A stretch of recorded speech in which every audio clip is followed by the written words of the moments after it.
Nginibingelele babukeli be-channel yethu etshengisa ukukhula ngesivinini ngesikhathi esincane. Ngidlulisa ukuthi into umuntu asuke eyibhalile lana senza sure ukuthi siyayifunda kwi-comment section, siyayifunda futhi siyicubungula. Angiyicubunguli ngedwa, kunethimba elicubungula izinto esicubungula nalo, esihlangene nalo sicubungula izinto. Babhalile-ke abafowethu lapha abanye bathi siyacela amavidiyo amade, amavidiyo mafishane kakhulu, okungcono eqale ku-10 minutes kuya phezulu, ngoba suke kuthi kusakhulumeka mase kuvele kunqamuke umuntu esale endleleni. Sekunesikhathi-ke iqhamuka into ekanjalo, futhi kutshengisa ukuthi bayayithakasela abantu into esiyikhulumayo. Sekunesikhathi eside futhi icatshangiwe leyo nto, futhi kwaqhanyukwa nombono. Lento yokuthi bekusendwa amavidiyo amafishane ngeke kuze kuyekwe kalula, ngoba kukhona abantu abadinga umlayezo osheshayo umfishane ngenxa yesimo sedatha. Siyazi idatha liyadula eNingizimu Afrika. Bakhona abantu ekufuneka siyisende into emfishane like i-clip noma ividiyo ethatha isikhashana, kanti futhi kuzoba khona isikhathi la esizoyisenda ukulalela, ukutshengisa ukuthi siyabezwa ababukeli bethu be-channel uma bekhuluma. Kunesikhathi la esizowasenda amavidiyo azothatha lesi sikhathi ashoyo ukuthi kusukela ku-10 minutes kuya phezulu, kodwa kufuneka kube nesidingo ngoba asifuni ukuthi phela sikhulume into ezogcina ingakhandi sense. Ngidlulisa ukubonga kakhulu kubabukeli bale channel ngokuthi size sifike kwenye yama-video ethu idlule kwi-1800 and it's still growing. Siyacela ningapheli umoya, niqhubeke ni-subscribe, ni-share. Ukusubscribe kukusiza ngokuthi ividiyo esiyisendile uthole i-notification, okusho ukuthi uyithole kuqala. Omunye umuntu uzothi yini engijabulisayo ngokuthi kunevidiyo esishaye ngaphezulu kwa-1800 ekubeni abantu benamavidiyo ashaya 100 something viewership. Mina ngiyazi ukuthi nabo abaqalanga ku-100 something viewership, kodwa kwayona leyo 100,000 viewership ungangiphatha kabi ukuthi uqhamuke nje kodwa uthole ukuthi akhona noyedwa umuntu osizakele. Mina into engijabulisayo kulo 1800 viewership engikhuluma ngawo ayikakaqhamuki, kodwa ikhona emqondweni wami ukuthi yini engangijabulisa. Into engangijabulisa ukuthi kulabantu abawu-1000 kube khona ngampela abangaphekwa 500, futhi ngiyazi vese bakhona abasizakele ngokuthi bafunde something kule video, lento ibasize for the rest of their life, ngoba inhloso ukusiza abantu lana nokubaqwashisa nokubaxwayisa. Yabona-ke uma ngathola-ke umlayezo ethi hhayi mina-ke into engiyibukelana isingisizile lapha nalapha, ngithole ama-comment anjalo, ngavese ngiphendule ngokushesha kumuntu ongibuzayo ukuthi yini ekujabulisayo ngokuthi abantu sebeze bafika kunevidiyo esize yafika ngaphe kwa-1800 viewership. Ngasho ukuthi abantu ababukelana, khona abantu ababukelana basizakala. Kukonke-ke i-channel isine-viewership engaphezulu ka-2500 i-minimum ukuthi ngaphezulu. Kukhulu kakhulu lokho. Ngoba isi-title ibikhulume ngomchamo. Ngithe uma ngibuka izaga noma izisho iy'nkulumo ey'qhamuka esintwini sakithi ey'phathelene nomchamo, ngase ngibuka lento yokuthi umuntu uma kuthiwa wonile, mhlambe wabaleka, sixoxa singabantu sodwa, enze umonakalo omkhulu, kuye kube nenkulumo abanye bazongifakazela uma beyazi. Inkulumo ethi uma sike samthola uzowuthunda awuphuze, abanye bathi uzowuchama awuphuze. Okusho ukuthi lo muntu into azokwenziwa yona ayiyinhle, ngasho nje ukuthi uzosithola isibhaxi futhi hhayi kancane.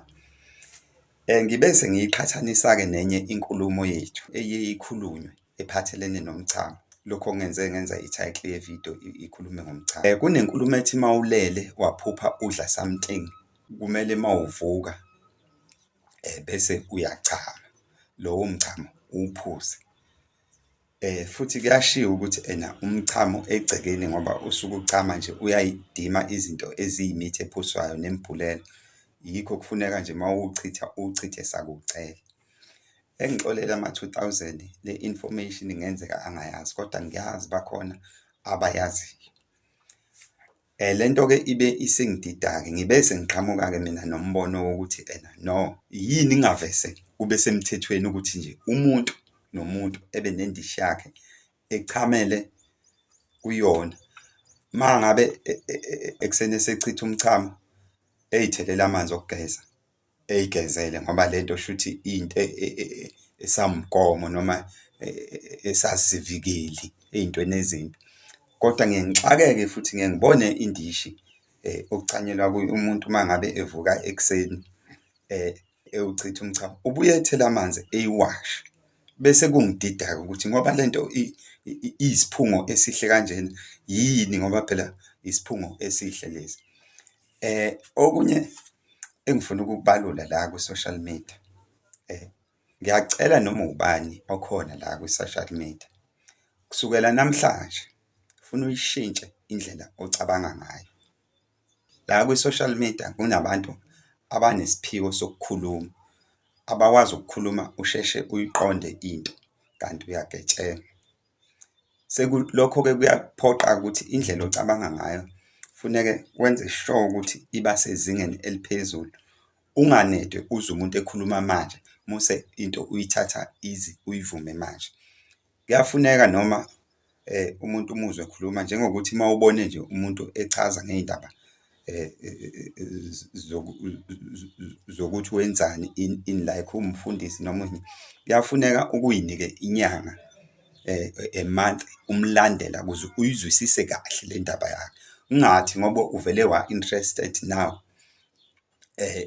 mase uvele usufaka imali usukwenza into ngoba uzogebengeka. Sizokubona ngelinye ilanga usuya kumntwana laphana uMageba, umntwana uNtsika, usuzothi uqoliwe. Abantu bese bethi hhayi naye uyisilima. Ayikho-ke into ebuhlungu njengaleyo ngoba lo muntu osuke eqoliwe usuke elahlekelwe imali yabantwana bakhe nomndeni wakhe. Ngidlulise futhi ukubonga laphana kumntwana uNtsika nethimba lakhe ngalo msebenzi abawenzayo omkhulu kangaka. Sengathi uNkulunkulu engababusisa noma ikuphi lapha abahamba khona futhi bavikele. Siyishayela ihlombe leya nsizwa noma isencane, siyishayela ihlombe nethimba layo. Umsebenzi wayo owengwevu, iyingwevu ngokwenza leya nto, kodwa ngesisho ukuthi inkunzi isematholeni, ingwevu. Leya nsizwa ine-power kakhulu, leya nsizwa nethimba layo. Ngifuna nathi ukukhuthaza nalaba abantu ababhala izinto, abalapha izinto ngokomphefumulo la kwi-social media. Sengathi nathi masibhala izinto bafowethu singayibuka ngendlela ehlukile, engajwayelekile. Kuyafuneka kwesinye isikhathi sihambisane ney'khathi, siy'bheke zonke ezedlule nezikhona nezabakhona, siy'cabange singakabibikho ngokuzwa ngabantu nokufunda. Sibheke esisazoya kuzona. Sibheke nangendlela yokuthi uma ngabe singasekho kungenzakala ini. Ukuba ifilosofi-ke lokho, ngeke sibeke amafilosofi sonke, kodwa sikuzame. Njengokucabanga ukuthi ngoba sekukhona thina nje sibhala nje singakabikho, khona abantu ababekhona futhi kuphilwa. Safika bengasekho, nathi mase sifikile indlela esenza ngayo ufune sibuke ngendlela yasemumva nendlela yamanje esiphila ngayo. Sibheke futhi ukuthi khona abantu abasazoba khona thina sesingasekho, siyibheke nangaleyo ndlela leyo nto, izinto esiy'bhalayo, ukuze kukwazi ukuthi wonke umuntu okhona nosazoba khona nowaba khona efithe ini. Uma kukhona ekufuneka sikuhlabe noma sikugxeke, uma kukhona ekufuneka sikuvume, sikuvume. Alikho icala uma senza into kanjalo, as long nje ekugcineni kuzoba nomuntu osizakalile. Mina anginendaba-ke nama-subscribe ukuthi ngisho ngaba mangakanani, as long entweni ekhulumekile noma eyenzekile kube khona osizakele, into enhle leyo. Kodwa-ke lana kuyafuneka sibe soft thina ababhali, sibe medium, sibe high, sibe rough, sibe harsh, ngoba khona izinto ey'dinga indluzula, kodwa ngokokukhuluma, hhayi ngokokulwa. Kodwa senze sure ukuthi ngaso sonke isikhathi into esiyikhulumayo ekugcineni iba ne-positive attitude nobumbano, ukuze kungaxabani abantu, kungaxabani nesizwe, njengoba abantu sebexabanisa nje indlu yasebukhosini. Siyababuka nje, hhayi ukuthi asibabuki, kodwa-ke ngeke sibenze lutho. Kodwa ngelinye ilanga uNkulunkulu uyoyithathela isinqumo ngabo, ngoba bey'bona bona bengcono. Emakubo asazi ukuthi abanazo n'iy'nkinga ngoba beqhatha umndeni nje wasebukhosini. Uma kufanele-ke kuhlekwe entweni esiyibhalayo, angiliboni iphutha. Futhi sinawo-ke ama-comedian kwi-social media laphana, maningi kakhulu, maningi kakhulu. Kodwa uma kungafanele kuhlekwe, akufanele kuhlekwe, kodwa singakugqugquzeli ukulwa, sigqugquzele ubumbano, ngoba ezinye izinto zosihlekisa ngezinye izizwe, indlela esiyikhuluma ngayo nesizenza ngayo, njengayo nje leyo mchamo. Omunye umuntu uma ungamtolikela yona, leyo mchamo, umuntu uma ungamtolikela yona, engavele ebone ukuthi, hhayi, engazuthi imiqondo wala bantu awuzazi ucabangani. Angithi uyabona, kuthiwa uyothunda uphuze, kusho ukuthi lo muntu onile, kodwa kuthiwa uma kukhona into oyidlile ephusheni ulele. Siyazi ukuthi iyidliso inobungozi, kodwa manje kuthiwa uphuze futhi lo mchamo, kodwa awoneli lutho, kodwa uwena owoniwe. Omunye umuntu wesinye isizwe uma engatolikelwa le nto yombili, engavele ebone ukuthi kushuthi ingathi khona okushodayo lapha. Siyabonga kakhulu ukulalela kwakho, uNkulunkulu ekubusise. Ungakhohlwa ukusubscribe-a, ushere, ukhomente. Ukusubscribe-a kuzokwenza ukuthi usheshe uthole umlayezo la masiphostile. Sibonga kakhulu-ke kubantu abalokhungile ababuka i-channel yethu. Kunesikhalo futhi sokuthi yini igama libe lide kanjena, kunzima ukulichazela omunye. Sizokuveza ukuthi sakwenzelani lokho, futhi ukulishintsha mane sifake ingcindezi yokuthi silishintshe, singalishintsha silenze libe lifishane ukuze ukwazi ukuchazela omunye umuntu.